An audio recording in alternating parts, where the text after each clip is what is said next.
Thank you. Perfect timing. All right, we're ready to proceed with the Farinelli case. Yes, Your Honor. I apologize. Next door they had a new case with potential jail time, so they needed the public defender briefly. Okay, well, here you are.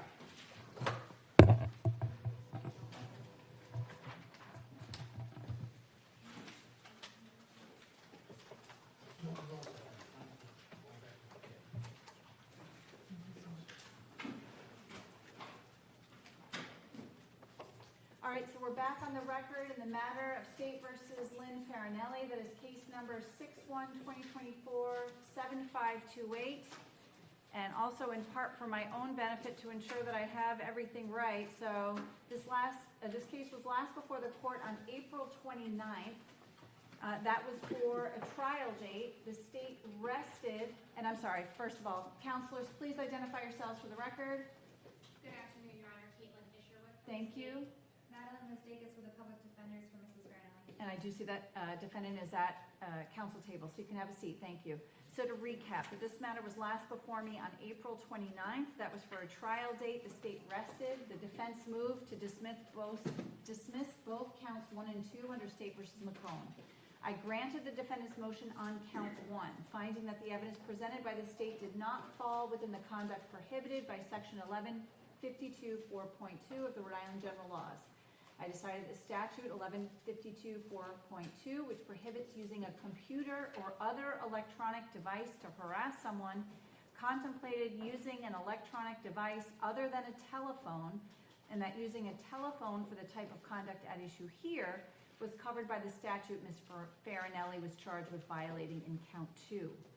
I denied the defendant's motion on count 2, finding that Mr. Milos was a credible witness and that based upon the uncontroverted testimony, I had a firm belief that Ms. Farinelli violated section 1135.17 of the Rhode Island General Laws, that her repeated calls to the defendant qualified as a course of conduct to harass, annoy, and molest Frank Milos and his family, and that those calls were threatening to them. That the repeated calls were the kind of calls that would cause a reasonable person substantial emotional distress. I rejected the defense argument that Ms. Farinelli's conduct was constitutionally protected. I found that her conduct was no longer about any legitimate public purpose she might have to petition her government, that the course of conduct she engaged in, making repeated calls, took those calls out of constitutional protection. So now here we are with the defense case. Is the defense ready to proceed? Yes, Your Honor. My client has decided not to testify, and so therefore we rest. Okay. Any further argument?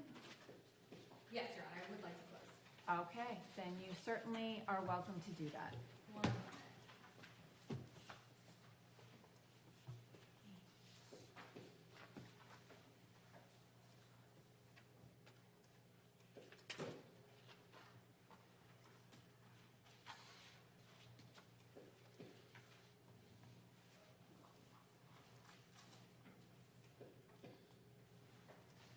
Okay. The floor is yours. Thank you, Your Honor. Your Honor, in this case, we have a credible witness. We are not contesting that. In this case, we are not contesting the calls made to Mr. Milos' home. We are not contesting Mrs. Farinelli's voice on the answering machine. We are not contesting that these calls were made over a period of days, once in February of 2024, or 3 times on one day, I should say, then again in August, end of August, into very early September. There are a lot of uncontested details in this case. The question really comes back to the law. And that law, the one count that we are left with, is Rhode Island General Laws 1135.17, which read, whoever shall originate a transmission by facsimile machine or other telecommunication device, or shall telephone any person repeatedly, or cause any person to be telephoned repeatedly for the sole purpose of harassing, annoying, or molesting the other person or his or her family, whether or not conversation ensues, or whoever shall originate a transmission by facsimile machine or other telecommunication or shall telephone any person for the purpose of using any threatening, vulgar, indecent, obscene, or immoral language over the telephone. That is the language at issue here. And Your Honor, we are not the only state to use similar language. I would now reference back to my McCone motion, which I incorporate into this closing argument, both the factual argument and the legal argument that I relied upon. But I want to expound on some of the concerns that I know Your Honor raised in response to the McCone motion and the state's reply. Firstly, Your Honor expressed concern that Mrs. Farinelli's behavior did not conform to social norms. And to that I would just reply that there are many behaviors that do not conform to social norms that are nonetheless not criminal. For example, swearing in front of children, generally frowned upon, typically not criminal. For example, wearing jeans to a wedding, or hitting on somebody's wife or husband. These are all things that are against social norms, but are not illegal, because social norms do not perfectly track onto the legal system, nor should they. And I think that's a judgment made by legislatures around the country, that norms are somewhat subjective. Norms can be variable, even if they are widespread. So I would just encourage the court to consider that social norms and things that may make the receiver uncomfortable are not our touchstone here. Here, our touchstone is Mrs. Farinelli's intent. I know the court also highlighted the nature of these calls being to Mr. Milos' home, to his home phone, as opposed to his office. And that seems to be a big source of concern for the court, and frankly, it would be to many people. I think that is understandable. But this is not written into the law. The Rhode Island statute at issue here makes no differentiation between the location in which that call is received. Work, home, school. It's not written into the law, Your Honor. And to write in a concern that these calls received at home crosses some additional line, that would be adding to the statute. It's not in there. It could have been. For example, in Florida, that legislature, as expressed in a case, Gilbreth versus State, which I believe I have the citation for right over here, the Supreme Court of Florida, and it's in 650 Southern 2nd 10 from 1995, they wrote in descriptions of places where one has an enhanced expectation of privacy into their statute. That was written into the harassment statutes. We did not do that here in Rhode Island. Additionally, some of those other cases that I referenced in my McCone motion, for example, Breen, Marshall, more local Rhode Island cases, even Steerhoff, I believe, which the state relied heavily upon, those concern average citizens.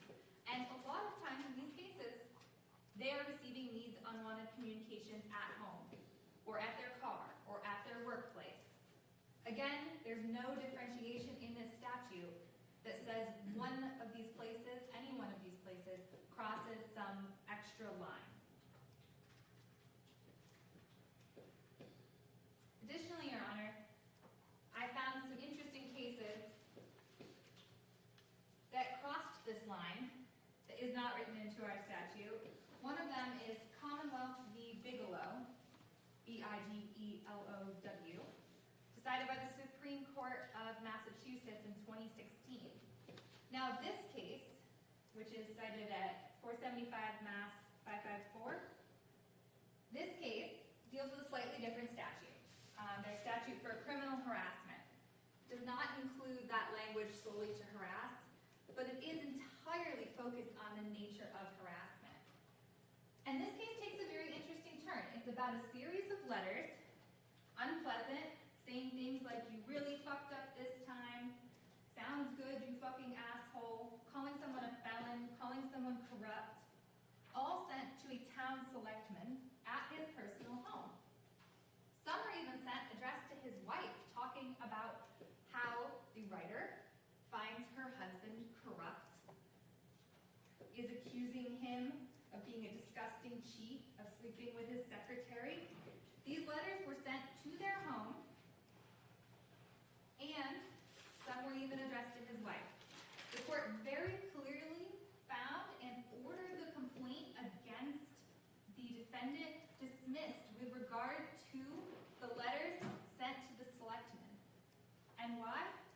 Even though they were sent to his home, that is because it was speech that is protected by the Constitution. It was an expression of discontent with his performance of his job as town selectman, scattered between the accusations of adultery and personal attacks. It was ultimately political speech. And even though it was sent to his home, letters sent to this gentleman's home. How many? At 2-week intervals, the Costellos received 5 anonymous typewritten letters that were mailed to their home. Over a two-week period? 2-week intervals, it says, Your Honor. So every 2 weeks, it sounds like they would receive for approximately 10 weeks these letters, which had much more aggressive language than the case we saw, or the language we heard in these voicemails left by Mrs. Farinelli. Calling him a felon, repeatedly swearing, accusing sexual misconduct, all of that. And the court found that that was not harassment as directed towards the selectmen because of his role.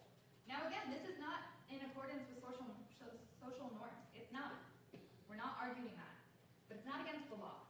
And the court, in this case, was very clear about that. They even specifically talk about an individual's right to be let alone at home, and that because she was not a public official, his wife had higher privacy interests in that context. But because of the First Amendment and its extremely strong protection of a citizen's right to express their opinion on the performance of a public official, the letters sent to the home of this selectman in Massachusetts were not criminal harassment. Could they ever have, in your opinion? What if there were 100 letters? Your Honor, as long as they, according to the court's reasoning, as long as they were discussing his performance, yes, they could not have been, because that is a public role he took on, and that's what the court expresses. So regardless, there is some I'm sorry, this is Florida? No, this is Massachusetts. Massachusetts, there's some sort of public official exception. So in other words, because you're a public official, the course of conduct does not take it away or out of constitutional No, Your protection. Honor, it's not because he's a public official, it's because the communication, the content of the speech relates to his performance, whether As a public rational official. or irrational critique within the town selectman position. Specifically, this case had many parallels. The wife expressed that she was disturbed, she was afraid. The husband expressed, who was the town selectman, that he did not appreciate how it made his wife feel. There were many parallels. And ultimately, the court was very clear that in order to criminalize it, the speech cannot be protected under the Constitution. And they found very clearly that even though these letters were sent to his home, which I would say is significantly more intrusive than a phone call to a publicly listed phone number, they were still not harassment. And they ordered that complaint dismissed, and they remanded the complaint with regards to the letters directed at the wife, because that required further consideration. In this case, in every call, or almost every call, Mrs. Farinelli asked for Frank Milos. She does not show up at his home with typewritten letters. She protests once, according to his testimony, with a sign. We can protest with signs. Might it be in bad taste to show up outside someone's work with a sign? Maybe. But that is the essence of expressing your feelings about a public official, Your Honor. So there are no time, place limits on your ability to do that? If you're on a public sidewalk, Your Honor, which we did not have testimony as to exactly where she was located. Well, is that your argument? Without that testimony? No, I'm not arguing. Okay. I'm just saying, Your Honor, we do not know exactly where, and there are places where there's very little limit as to where one can stand on a public sidewalk, for example, with a placard saying almost anything one wants. And we did not hear testimony as to exactly where that is. Additionally, Your Honor, in terms of public officials, last time we were here, I cited the case where Commonwealth v. Voight, also from Massachusetts, where repeated calls to 911 about getting a taxi were deemed not to be harassment within the definition. Specifically, again, the court said he had reason to telephone the department, even if it may seem ridiculous to many people to telephone 911 in order to solve the problem of being difficult to get a taxi. Town scolds are necessary. That's what this court reminded us of in very powerful language. Grievances do not have to be universal. They do not have to be understood by everyone. Grievances are just part of American life and something that, in this case, Mrs. Farinelli was expressing. So I just wanted to expand on the court's concern with regard to Mr. Milos being at home when these calls were received, as well as his specific role within government. I think lastly, but certainly not least, we have to remember the Albanese case here in Rhode Island, which wasn't written or published, but did involve, to the best of my knowledge, calls to city council members at their home, and sometimes at much more inconvenient times of night than what we have here. And I know that that case... Albanese, Joanne Albanese? Yes, Your Honor. Okay. And that case, Judge Thunberg found, did not fit this statute because the sole purpose was not to harass. And in Rhode Island, especially such a small state, I think, consistency among our decisions and consistency within our judicial rulings is important.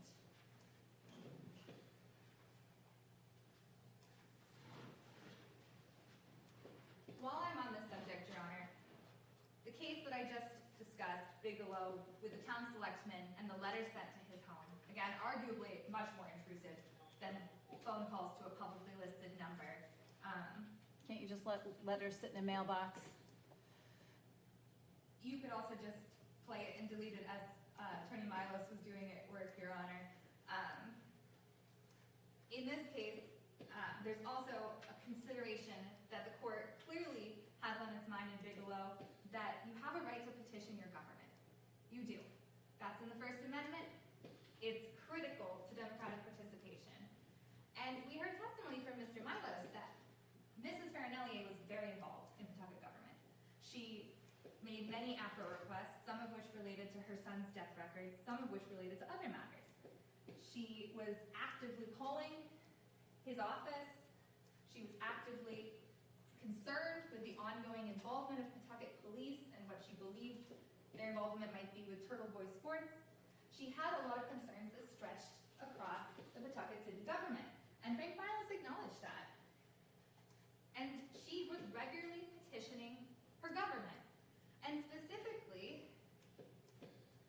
that right, for her, had become illusory. Because Frank Milos, the person in charge of APRA requests per his testimony, and we heard Mrs. Farinelli makes a lot of APRA requests, so the person in charge of this right to access public documents was screening all her calls at work. He was sending them via email to their own box, where he acknowledged he didn't listen to them. Where he acknowledged that if they were from a blocked number, he would listen long enough to hear Mrs. Farinelli's word, and then he would send them off to their folder. He didn't reply to any of the 20 calls he received at home.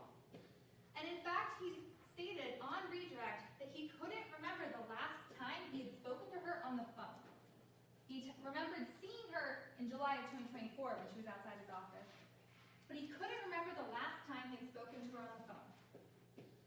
So if the person in charge of APRA requests, which again are very important to Mrs. Farinelli's involvement in her government, is not throughout the phone calls that are in evidence. She says, I can't get to him at the office. He seems to be dodging my calls. She repeats that constantly. If she can't get to him at work, he's not listening to her messages. He is not replying to her messages. And he can't remember the last time he spoke to her on the phone. Where has her right to petition her government gone? In this case, Frank Milos is the legal figurehead of Pawtucket City government. He's the one who deals with the APRA requests. He supervises the criminal prosecutions. We heard about his role. It's extensive. And specifically for someone interested in their government and who has reason or own to file many APRA requests, she has no route of access. And I think the course of conduct here really sheds light on the fact that she has been cut off from her city government. Because she does reach out at the end of July asking about these 3 documents. Frank Milos testified that he told her not to call the one time she did in February, and he spoke to her. I would note that he acknowledged they spoke about some business, some city business related to what she was looking for. And then he said, please don't call me. And she didn't for many months. She didn't until the end of July when she was looking for 3 documents. This was a new request. And she expresses repeatedly throughout the messages that she cannot reach him any other way. Therefore, the court should read the month that goes by from the end of July, more than a month actually, until the end of August, almost 2 months. The court could easily read that as a chance to have the city government respond. If Mrs. Farinelli were just looking to annoy Frank Milos in his off hours, I put to the court that she would have called during some point between that. Or perhaps she would have called once she got to the end of August and did reach out several times over the course of less than a week. Maybe she would have called at 2 a.m. Maybe she would have called at 3 a.m., 4 a.m. Maybe she would have called 4 times in an hour. But no. She calls several times a day for less than a week. Again, repeating the same request. A request she cannot make to Frank Milos through any other channel. And this right to petition her government, which I believe is also reiterated in certain elements of the Rhode Island Constitution, she's being cut off from that. Frank Milos testified that in September, a complaint drafted in August against Mrs. Farinelli in a civil suit was filed by the city of Pawtucket, asking for injunctive relief, as he agreed that that was exactly the relief they were seeking. Not only does she have free speech, she has a right to her access to her government. And she has no other way. That consideration, I believe, underlines the Massachusetts court decision in Bigelow. But I think it's even more palpable here, where we heard extensive testimony about how her calls were being ignored. No one was listening to their content. It might have been a different request. It might have been something even Mr. Milos thought was valid or concerning. And of course there are limits, rationally, to how many messages a city official can listen to. Of course there are. But to send every single contact from one person to a bucket that you never look at, that could be a problem for a constitutional right of access. And I think to construe the statute so broadly that a public official who does that at their work could never be contacted at their publicly listed phone number elsewhere could run into serious constitutional issues. How is Mrs. Farinelli ever supposed to speak to the legal arm of the city of Pawtucket?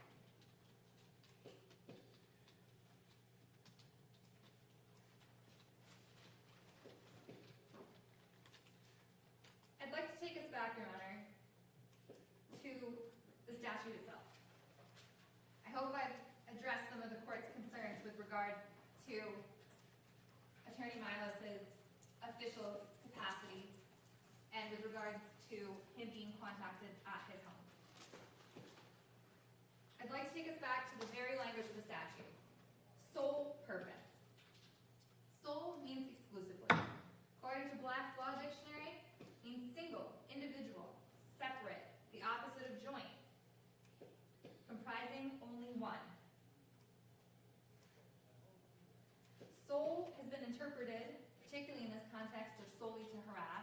in many cases across the country. For example, we have U.S. v. Darcy, the case that I mentioned in my McCone motion. The citation there is 342 F. Sup. 311, and that is from 1972. In this case, the court was very clear that interpreting solely to harass in the federal telephonic communications harassment statute, that the court must be very rigid in interpreting the word solely. Otherwise, there would be a chilling effect on public participation and on the free flow of ideas and speech.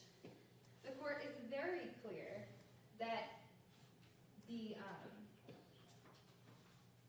motivations and the expressions in communication do not have to be prudent, do not have to be reasonable, and they call it, in fact, the ordinary and not always amicable dealings that one would find on a day-to-day basis interacting with humanity. In fact, they even call it the, quote, common sense of the affairs of men that drove the legislature, in this case Congress, to put this strict, specific intent requirement into that portion of the statute. And of course, in this case of a former son-in-law calling his mother-in-law, they found that he was not solely motivated by the purpose of harassment, as he was also asking questions about the whereabouts and well-being of his son. There are other courts as well in the federal system that have addressed this. U.S. v. Popa, which was the United States Court of Appeals for the District of Columbia Circuit, 187 F. 3rd, 672 in 1999, specifically addresses, for example, harassing telephone calls to U.S. Attorney Eric Holder, calling him a criminal, a whore, using racially charged language and accusing him of violating others' rights.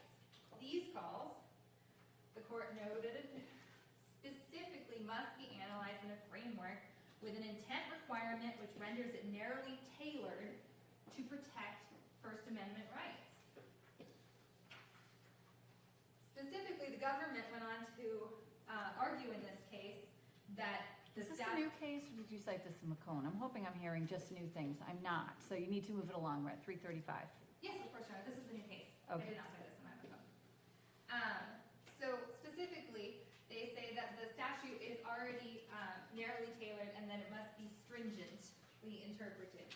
I think that comes back again to the specific intent requirement that we see in the Steerhoff footnotes, as I did mention in the McCone. So I believe it's very clearly interpreted by the legislature, I should say, interpreted by our own Supreme Court to be in this statute.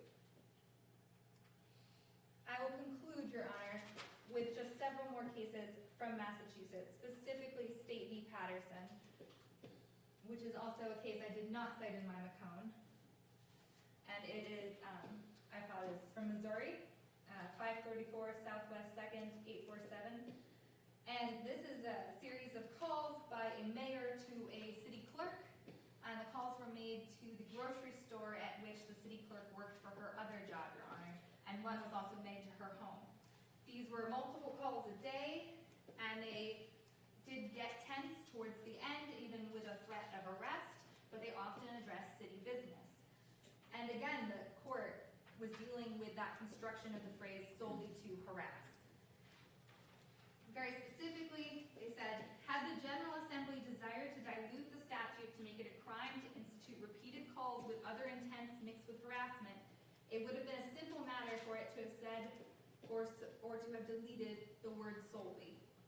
And that we must construe solely in its plain, common sense meaning. Your Honor, I think this is very applicable to our statute.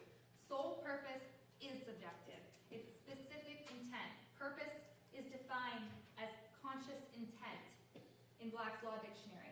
It must be subjective or it means nothing.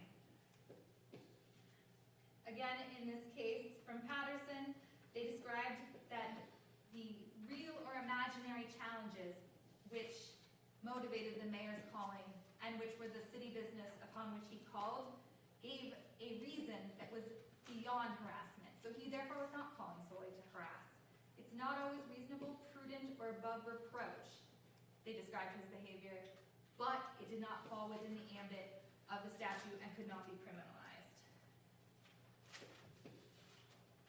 We did discuss in the Macomb that the language here is not indecent.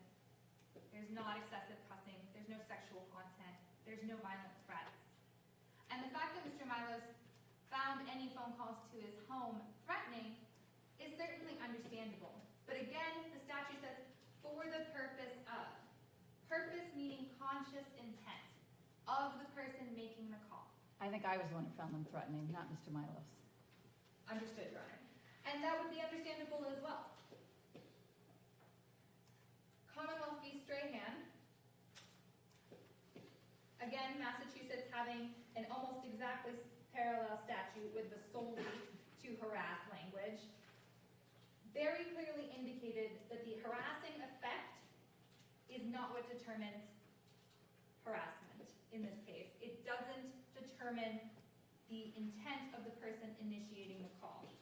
And very clearly, that point is at issue here. You have not heard my client take the stand and testify to her intent, but in each and every phone call, she very clearly is seeking a response from Mr. Milos. She is very clearly seeking those documents that she mentions repeatedly. And Mr. Milos can believe that he has addressed all of her concerns, and he may be right. But Mrs. Farinelli very clearly and very intensely believes that there is more to discuss and that she needs to hear back so that she can address these very real concerns.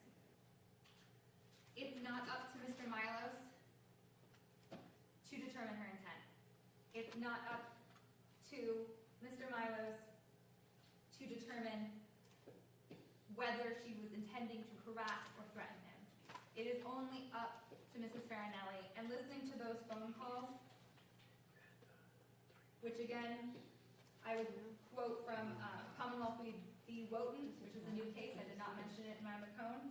It was overturned on other grounds, but is 37 Mass Appellate Court 727 from 1994. They described, quote, a spate of telephone calls, although intimidating to the receiver, may indicate no more than an urgent purpose to receive a response. That's what I would say you have here, Your Honor. An urgent purpose to receive a response. Perhaps irrational, perhaps inappropriate in the context, but an urgent purpose to receive a response.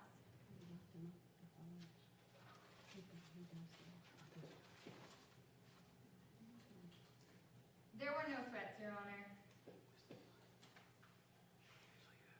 She couldn't have addressed these to the janitor. She said that to herself. These calls are very specifically made to the city solicitor of Pawtucket. And that happens to be Attorney Milos. And they are made to the one place that he was not at that point screening her calls.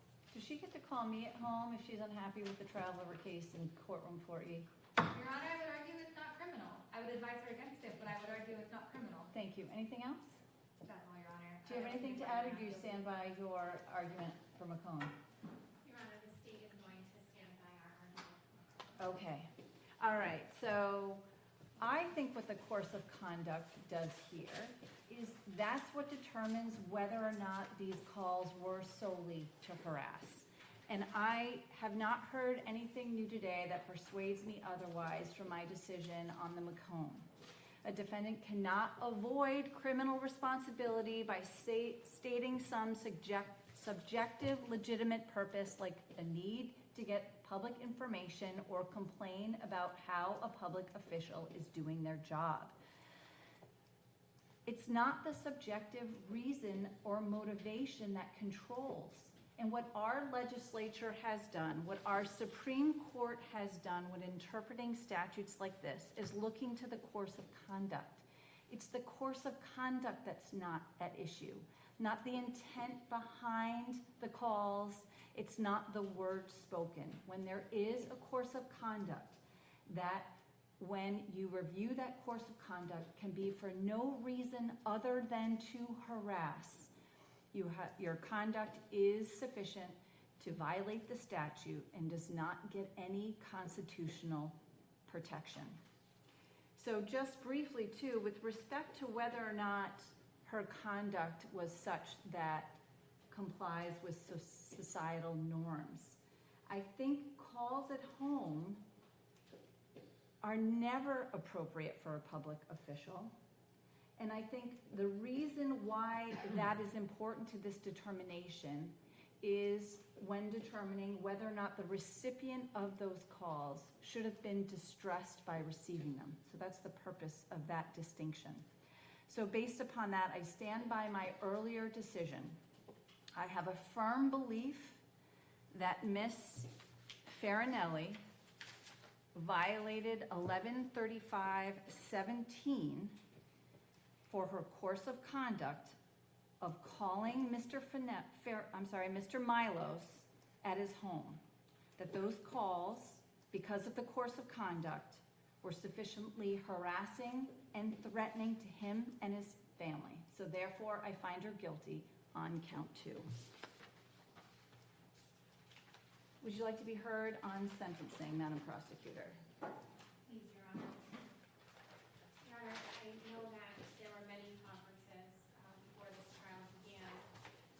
However, after the conclusion of the testimony and based on all of the evidence presented at the trial, the state is asking that the court sentence Ms. Farinelli to 1 year probation with mental health counseling and a no contact order with Frank Milos.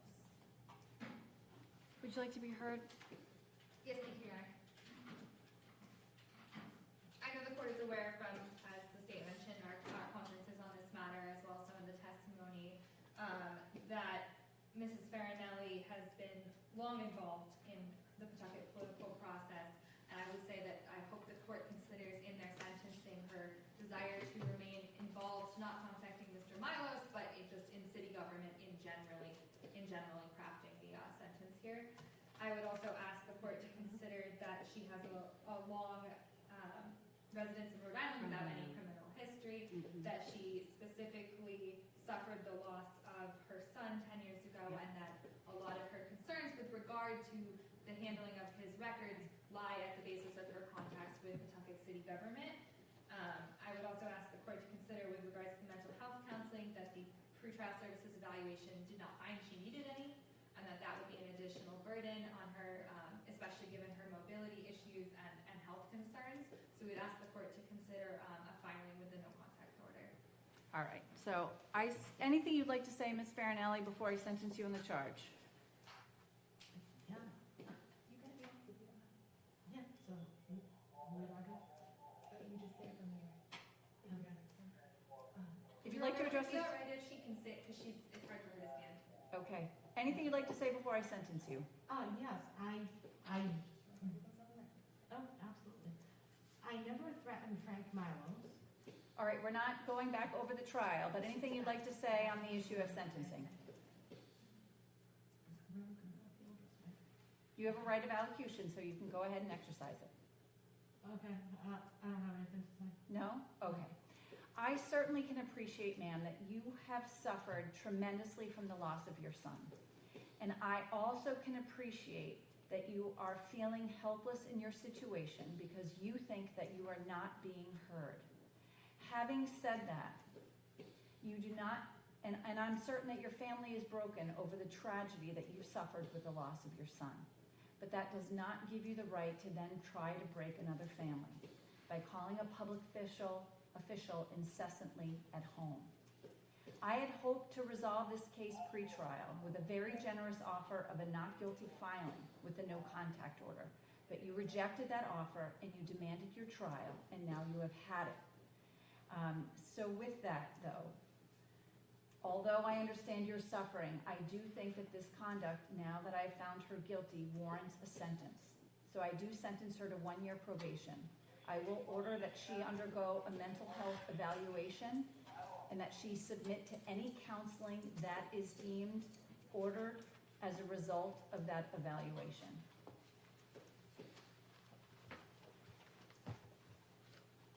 I will waive her court costs because she's represented by the Public Defender's Office. Anything else for today? I'm sorry, with a no contact order to continue with Mr. Milos. So no contacting Mr. Milos in person, no indirect contact to Mr. Milos, no calls, no texts, no emails, no social media posts, no communication through third parties. I can't give her legal advice on how she navigates that no contact order and still exercise her right as a citizen of the city of Pawtucket. I'm certain that she could find someone who would assist her in doing that. Your Honor, we would be exercising my client's rights to appeal this judgment. Okay? Thank you. Position on bail? Based on the full- 5,000 PR with a no contact order to continue with Frank Milos.